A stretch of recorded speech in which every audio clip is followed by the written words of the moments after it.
국민의힘 대권주자인 홍준표 의원이 대선 출마를 선언한 이후 처음으로 전북을 찾았습니다. 또 새만금은 대한민국의 마지막 남은 희망의 땅이라며 민간 주도의 개발을 강조했습니다. 홍콩처럼 규제를 완전히 푼 특구를 만들어 기업이 개발에 나서도록 하고 수도권 수준의 의료와 교육시설도 유치하자고 말했습니다. 거기에 법인세를 10년 이상 면제해주고 각종 세제 혜택을 주고 이렇게 돼서 대한민국 기업이 거기 가면 한국법이 적용 안 되는 특구가 된다. 고 호소했습니다. 당은 싫어하더라도 여야 후보 전원 중에서 전북 도민이었던 사람은 저하고 정세균 후보 등밖에 없을 거예요. 이제 저를 미워할 이유는 없지 않습니까? 홍준표 의원은 또 이재명 경기지사의 기본소득 정책은 국민을 현혹하는 것이라고 혹평했고 민주당의 어떤 후보 보니까 기본 시리즈를 공약을 하던데 참 이거에 지금 국가 채무가 천조 시대가 넘었는데 나라 거들내겠다. 이낙연 더불어민주당 대선 예비 후보가 전북을 방문했습니다. 이낙연 예비 후보는 어제 고창군 해리면 동호리와 부안군 변산면 도청리를 연결하는 노을대교 예정지를 찾아 힘을 보태겠다고 말했으며 오늘은 전북의 명인 명장을 만나 전수공간 확보 등을 약속했습니다. 이 예비 후보는 기자간담회를 통해 새만금에 규제를 완화한 국제창업특구와 외국의 의료 수요도 충족할 수 있는 국제의료단지를 조성할 것이라며 그 전에 서해안 철도와 도로, 항만 등 인프라 구축에 속도를 내겠다고 강조했습니다.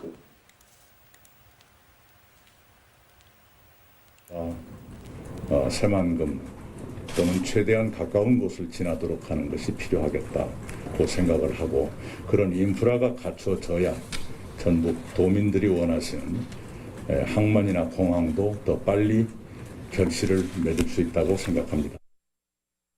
새만금 2단계 기본계획 변경안을 확정했습니다. 도로 등 내부 기반 시설을 민간이 아닌 정부가 직접 만들고 내부 개발 계획을 10년 단위로 구체화했습니다. 2030년에는 15만 명이 사는 도시로 조성한다는 목표도 제시했습니다. 먼저 기본 계획 내용을 정원익 기자가 전해드립니다. 2단계 새만금 기본 계획은 저탄소와 녹색 성장에 방점을 찍었습니다. 새만금을 재생에너지와 신산업의 중심지로 만들어 탄소 중립사회를 이끄는 글로벌 거점으로 만들겠다는 겁니다. 세계 최대의 수상 태양광 등 새만금의 특성을 활용하여 그린 성장을 통한 신산업의 중심지가 되도록 비전을 새롭게 하겠습니다.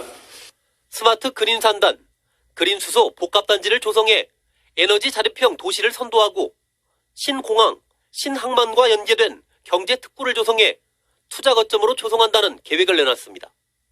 실행력을 높이기 위해 추진 주체와 시기도 명확히 했습니다. 투자 유치 활성화를 위해 재정 투입 역시 확대됩니다.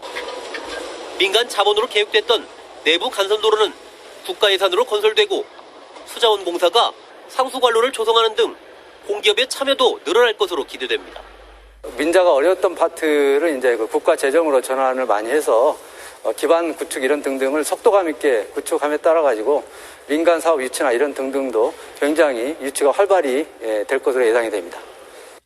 정부는 청사진에 그쳤던 기본 계획을 10년 단위 실행 계획으로 전환해 2050년까지 내부 개발을 마무리하기로 했습니다. 이 계획대로면 새만금이 2030년에 15만 명, 2050년에는 27만 명이 사는 자립도시가 될 것으로 예측했습니다. 한 해 8,700만 톤에 이르는 새만금 농업용수 공급은 금강물을 끌어쓰는 방안이 확정돼 새만금호 담소화 계획은 사실상 무산됐습니다. JTB 뉴스 정원익입니다. 빠르게 변화하는 4차 산업혁명 시대에는 물류혁신이 곧 국가 경쟁력입니다. 전북 발전을 위한 교통인프라 점검 순서, 오늘은 바닷길을 살펴봅니다. 새만금 산업단지의 기능을 높이기 위해선 해상물류의 중심인 신항만이 제 역할을 해야 할 텐데요. 추진 상황과 과제를 박웅 기자가 짚어봤습니다. 군산 신시도 바로 아래에 자리 잡고 있는 새만금 신항만입니다. 지금은 항만의 기본이 되는 방파제와 호환시설이 만들어졌습니다. 새만금 신항만은 두 단계로 나눠 진행됩니다. 크루즈와 5만 톤급 대형 선박이 머무를 수 있는 부두 9선석이 조성되는데 1단계로 6선석이, 2단계는 3선석이 마무리됩니다. 새만금 신항만의 1단계 건설 사업이 순조롭게 진행되면 오는 2025년 첫 모습을 드러낼 수 있을 전망입니다. 올해 저반시설 공사가 시작되는 등 항만의 모습을 본격적으로 갖춰갑니다.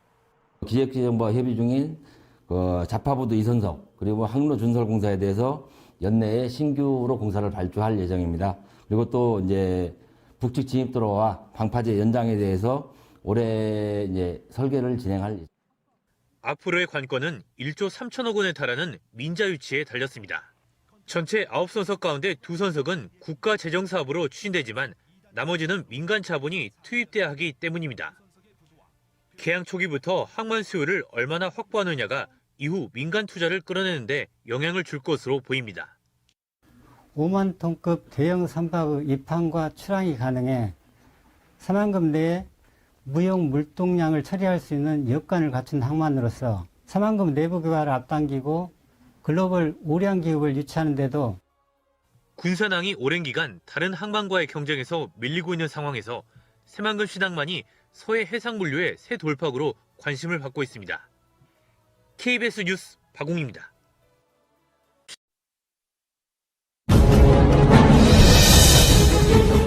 식민지에서 벗어나 세계에서 가장 기업하기 좋은 나라로 변모한 싱가포르. 중동 사막 허허벌판에서 글로벌 금융 메카가 된 두바이. 전쟁 폐허에서 유럽 최대 무역 항이장, 유럽의 관문으로 부상한 로테르담.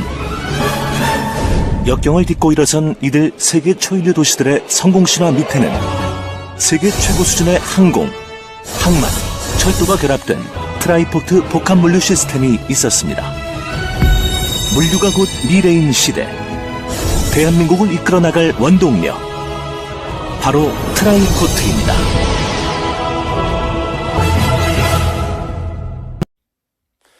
새만금 광역 교통망이 될 공항과 신항, 철도 건설 사업이 올해부터 본격화됩니다. 국토교통부에 따르면 새만금 공항은 지난해 7월부터 기본계획 수립 용역을 진행해 올해 상반기 결과가 나오면 하반기에는 설계에 들어갈 계획입니다. 새만금 신항은 2선석 규모로 올해 착공에 들어가 2025년 준공할 예정입니다. 항만을 연결하는 철도는 현재 진행하고 있는 예비 타당성 조사가 나오면 기본 계획을 수립할 전망입니다. 새만금 국제공항, 새만금 신항과 함께 새만금 관문의 한 축이 바로 새만금항 이입철도인데요. 새만금항 인입철도 건설이 기획재정부 예비타당성 조사 대상에 선정됐습니다. 전라북도는 새만금 신항에서 군산시 대하역까지 화물과 여객을 수송하기 위해 새만금항 인입철도 건설을 추진하고 있다고 밝혔습니다. 전라북도는 새만금 신항에서 군산 옥구 신호소는 단선 전철로 신설하고 옥구 신호소에서 대하역은 비전철인 군장 3단선 구간을 전철화할 계획입니다. 예상 사업비는 1조 2,900억 원이며 2021년 설계에 들어가면 2027년 준공할 수 있습니다. 철도 건설이 완료되면 새만금 신항, 새만금 국제공항, 장항선, 호남선, 전라선까지 연결이 가능해집니다. 군산항에 하역된 컨테이너 화물을 전국 곳곳으로 실어나를 철도가 개통됐습니다. 장항선 대하에서 익산 구간은 복선 전철화까지 완료돼서 열차편이 확대되고 수도권을 연결하는 대체 노선 역할이 기대됩니다. 유리용 기자입니다. 군산항 컨테이너 부두에서 열차가 컨테이너 화물을 싣고 힘차게 내달립니다. 신설 군산항역에서 열린 군장 3단 인입철도 개통식. 화물차를 이용한 육로 수송에 의존하던 군산항이 이제는 밤낮으로 쉬지 않고 달리는 열차라는 날개를 달았습니다. 700여 개 입주기업에서 생산하는 물품을 철도를 통해서 광양권, 부산권 등으로 편리하게 수송할 수 있습니다. 디젤 엔진을 단 구형 열차 외에는 달리지 못했던 장항선 도내 구간도 전철화가 완료됐습니다. 익산역에서 대하역까지 전철화가 1차로 진행됐는데 장항선 전체가 2024년까지 복선 전철로 개량되면 시속 250km의 준고속철이 달리게 됩니다. 호남선 KTX를 대신할 수도권 접근 수단이 추가로 생기는 셈. 전라선과 연계성도 강화해 서해안과 남해안을 잇는 간선 철도가 될 전망입니다. 선로 용량도 하루 23회에서 130회로 크게 증가되어 더 많은 열차가 운행할 수 있게 되었습니다. 간이역 수준이던 대하역도 외곽으로 이전하고 미래형 역사로 재탄생했습니다. 전라북도는 군장 산단 인입철도에서 새만금 신항을 연결하는 추가 단선 철도를 2027년까지 추진하고 있다며 새만금 물류 확대의 전기가 될 것으로 기대했습니다. 생태 문명 중심지 새만금을 내륙은 물론 세계와 연결해 나가게 될 것입니다. 철도라는 날개를 단 군산항, 사통팔달의 요지가 된 익산역. 네, 이렇게 해서 대한민국의 충치 허무 새만금 시내가 열렸습니다. 자, 이상으로 새만금 동선으로 개통식 공식 행사를 모두 마치겠습니다. 다시 한번 이렇게 추운 날씨 그리고 코로나19라는 어려운 상황에도 함께해 주신 모든 분들께 진심으로 감사를 드리겠습니다. 시범주행 참석 대비께서는 의전 도우미 안내에 따라서 시범주행 새만금 행정구역 통합움직임이 본격화될 전망입니다. 새만금 개발청은 행정체계 설정을 위한 용역 결과 군산과 김제, 부안을 통합한 단일 행정체계가 가장 적합하다는 결론을 냈습니다. 이에 따라 새만금 개발청과 전북도는 시군 협의와 주민 설득에 나서고 법 개정을 서두르기로 했습니다. 모영숙 기자입니다. 착공 5년 만에 개통된 새만금 동서도로. 하지만 행정지번이 없습니다. 방조제도로의 행정구역을 둘러싼 소송이 진행되면서 5년 넘게 관할권 분쟁을 이어오고 있기 때문입니다. 행정구역이 정해지지 않으면 재산권 행사가 어려워 새만금 개발과 투자에도 악영향을 미칩니다. 사정이 이러다 보니 새만금 개발청은 지난 6개월 동안 행정체계 설정을 위한 용역을 진행했습니다. 용역 결과 새만금을 각 시군으로 나누지 말고 세종시처럼 단일 행정구역으로 만들자는 대안이 나왔습니다. 새만금에 걸쳐 있는 군산과 김제, 부안을 묶어 통합 새만금시로 관리하겠다는 겁니다. 또 다른 대안으로는 새만금 구역만 별도로 떼서 특별시 형태로 분리하는 방안이 제시됐습니다. 새만금 개발 사업을 하면서 이제 어떤 방향이 추적의 방안이냐라는 걸 설정 방향을 마련해 봤는데 3개 시군하고 새만금 지역을 통합하는 통합안이 가장 좋겠다. 실현 가능성 면에서나 새만금 사업 진행하는 데서나 일본으로 이제 선두적이가 됐고요. 근데 그게 진행이 되지 않을 것 같으면은 이제 새만금 지역만을 단일 행정체계, 단일 행정구역으로 그렇게 하는 게 좋겠다. 다만 관리 방식이 확정되고 인구 유입까지 시간이 걸리는 만큼 한시적인 전북도 산하의 출장소를 새만금에 두는 방안이 검토됐습니다. 인허가권은 새만금 개발청이 관리하지만 민원이나 관리, 일반 사무 등은 3개 시군이 아닌 출장소에서 한 번에 처리하기 위해서입니다. 합의하고 여러 가지 공감대 형성하고 그것들을 하기 위한 필요하다면 법도 개정을 해야 되고 여러 가지 이제 시간은 좀 많이 걸릴 것 같고요. 새만금 지역에서 이루어지는 행정 업무를 논의하기 위해서 우리가 한시적으로 임시 행정 체계를 좀 운영을 하자라는 것도 같이 연구를 했어요. 전라북도에서 출장소를 만들어서 전라북도에서 지경으로 이제 운영을 하는 거죠. 그리고 강임준 군산시장님, 그리고 박준배 김대시장님, 권인현 문수님께서도 이동하셔서 축복식 함께할 수 있습니다.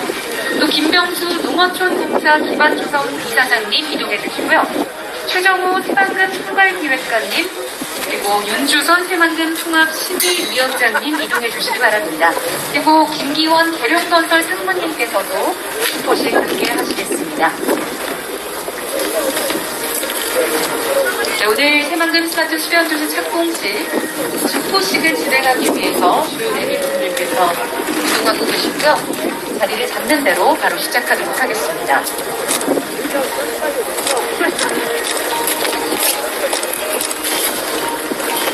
새만금의 올해 들어서는 첫 도시, 새만금 스마트 수변 도시에 대한 기대감을 많이들 말씀하셨는데요. 스마트 기술과 아름다운 수변 경관이 어우러진 명품 도시, 대한민국의 성장을 이끌어 나갈 도시가 되리라 믿어 의심치 않습니다. 이 새만금 스마트 수변 도시 착공식을 축하하며 축포식을 진행하도록 하겠습니다. 자, 지금부터 새만금 스마트 수변도시 착공식을 기념하는 축포식을 시작하도록 하겠습니다. 축포식에 앞서서 잠시 기념 촬영이 있겠습니다. 네, 살짝 버튼 위에 손을 얹으시고 함께 사진 찍을까요? 네, 앞을 보시고 포즈를 취해주시기 바랍니다.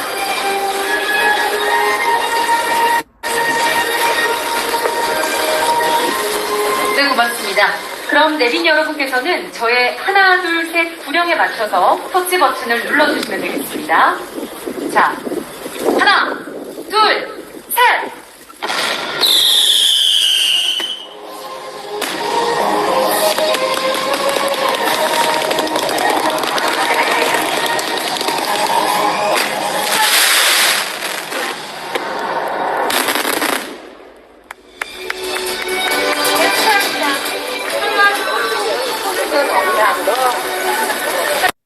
전북 지역의 역사와 문화, 미래를 체험하는 국립새만금박물관이 내년 중 착공됩니다. 전라북도는 내년 상반기 중 새만금박물관을 착공해 2022년 완공할 예정이라고 밝혔습니다. 새만금박물관은 새만금 유역의 역사와 고고학, 새만금 방조제 건설 전후의 생활과 환경 변화상을 보여주는 시설입니다. 새만금박물관은 부안군 변산면 대학리 일대의 전시장과 수장고, 연구교육시설 등을 갖춰 연면적 5,400제곱미터 규모로 건립됩니다. 새만금 개발청은 새만금 관련한 물품과 역사물 전시 자료를 기증받을 계획입니다. 관광 명소와 용지에 들어서는 가상현실 체험 테마파크와 리조트가 이르면 내년 5월에 착공됩니다. 새만금 개발청은 사업 시행자가 최근에 법인을 설립하고 자본금을 납입했다며 내년 상반기쯤 인허가 절차가 마무리되면 착공이 가능하다고 밝혔습니다. 사업 시행자인 새만금 VR, AR 리조트는 오는 2023년까지 813억 원을 들여서 가상현실 테마파크와 리조트를 짓고 2025년까지 가족 리조트와 컨벤션 센터를 추가로 조성할 계획입니다. 신시야미 관광 레저용지 개발 사업도 속도를 내고 있습니다. 오는 2023년까지 200실 규모의 호텔을 짓고 인공해변과 레저시설을 조성할 예정인데 현재 새만금위원회의 기본계획 심의를 기다리고 있습니다. 주변 관광시설과 유기적으로 결합되어 운영되게 된다라고 할 것 같으면 1만 명 이상의 고용 효과와 1조 원 이상의 경제적 파급 효과로 지역경제 활성화에도 많은 도움이 될 것이라고 생각합니다. 세계 기네스북에 등재된 바다 위의 만리장성이 우리나라에 있다? 유례없는 최고 난도 심해 공사를 순수 한국 기술로 일궈낸 곳. 이로써 세계적인 한국 건설 기술을 알렸다고 평가받은 곳. 그곳은 바로 33.9km 세계 최장 새만금 방조제다. 총 공사비 2조 9천억 원. 장비 연 91만 대. 연간 투입 인력 총 237만 명. 장장 19년여간 건설된 새만금 방조제는 과연 어떻게 만들어질 수 있었을까? 세계 최강 새만금 방조제에 들어간 토성량은 얼마나 될까? 1991년 11월 28일 새만금 간척 사업이 첫 삽을 떴다. 전북 군산시와 고군산군도 부안군을 연결하는 새만금 방조제가 간척 사업의 포문을 연 것이다. 최대 1,650톤을 들어올리는 골리앗 크레인, 12,000마력의 바지선과 35톤 덤프트럭 등 국내 최대 중장비와 경부선 428km, 4차선 도로를 13m 높이로 쌓을 수 있는 1억 2,300만 톤의 토석이 세계 최장 방조제 건설에 투입됐다. 서해는 조수간만의 차가 크고 최대 유속 7m, 최대 수심이 54m에 달해 세계에서 유례없는 최고난도 공사였지만 국내 최초 준설회사 석토공법을 적용, 순수 국내 기술로 새만금 방조제를 세울 수 있었다. 준설회사 성토공법이란 바닷속 흙, 모래를 이용해 방조제를 세우는 공법이다. 이는 기존 육상에서 흙, 모래를 퍼왔던 방식보다 공야 훼손, 수산업 피해를 감소시키고 원지반 동일 재료를 사용함으로써 단면의 안정성을 높인다. 또 새만금 방조제의 경우 약 200억 원의 공사비를 절감시켰다. 방조제 건설의 핵심은 조석과 풍파에 의한 재료 유실과 피해를 막는 것. 이를 위해 방조제 건설은 유속, 해저지형 등의 측량으로 시작된다. 측량 후에는 기초지반 매트를 까는데 모래나 진흙으로 형성된 간척지 지반 유실을 막고 토석이 균등하게 분포되도록 하기 위해서다. 여기서 잠깐! 방조제의 TMI! 1970년대 건설된 아산만 방조제에는 기초지반 매트 대용으로 가마니와 짚을 사용했다는 사실. 오, 신기하다. 기초지반 매트 위에는 바닥보호 사석을 깔아주는데 상부하중을 집행하고 기초 흙모래가 물에 찢겨가지 않도록 하기 위해서다. 이후 1차 가석을 투입하고 유실되지 않도록 더 큰 규모의 돌로 그 뒷면을 눌러주는 등공홈을 시공한다. 이때 엄청난 크기의 콘크리트나 돌이 사용되기 때문에 12,000마력의 가지선과 15톤 이상의 덤프트럭이 동원된다.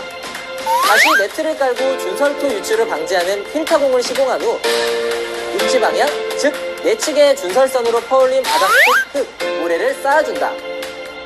작업이 끝나면 방조제 검증이 되는 피복석을 깔고 도로, 육지 등 사용 목적에 따라 마무리 작업을 하게 된다.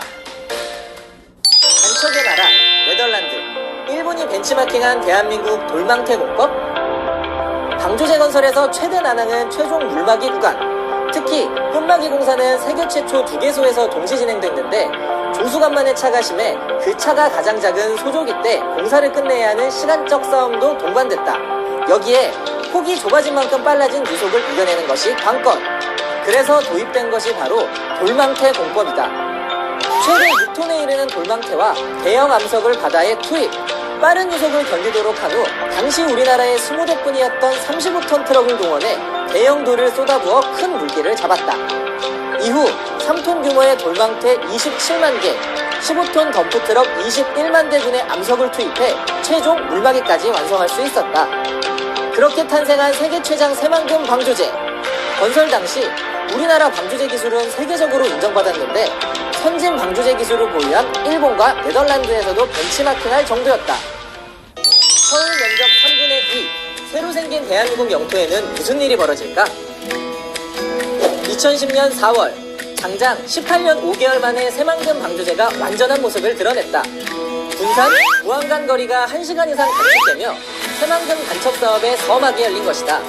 409제곱킬로미터, 서울 면적의 3분의 2, 새롭게 일궈질 대한민국의 국토. 동부가 경제중심지로 태어난 새만금은 국제협력, 산업연구, 농생명단지 등으로 조성된다. 육상 태양광 선도 사업을 통한 태양광 발전시설과 더불어 스마트 그린 산업단지는 디지털을 기반으로 한 친환경 제조 공간으로서 기업 전력량 100%를 재생에너지를 사용하는 R200을 현실화시키기 위해 세계 최대 규모의 신재생에너지를 활용할 예정이다. 이곳의 SK 컨소시엄은 창업 클러스터와 데이터 센터를 세우기 위한 2조 1천억 원의 투자 협약을 체결했고 수상 태양광 발전 산업도 이끌어갈 계획이다. 이뿐만 아니라 인구 2만 5천 명 규모의 자족 기능을 갖는 스마트 수변 도시는 스마트 친환경 에너지 기술을 적용, 다양한 스마트 서비스를 제공하는 지능형 도시로 세워진다. 이로써 그린 뉴딜과 신산업 중심지로 우뚝 설 새만금. 지난 11월 개통한 동서도로를 시작으로 개통을 앞둔 남북도로와 철도, 항공, 항만, 핵심 교통축이 트라이포트를 이루며 새만금 개발에 속도를 붙이고 있다. 대한민국의 새로운 미래를 그리는 땅, 우리 삶에 펼쳐질 그 역사의 한 페이지가 시작되고 있다.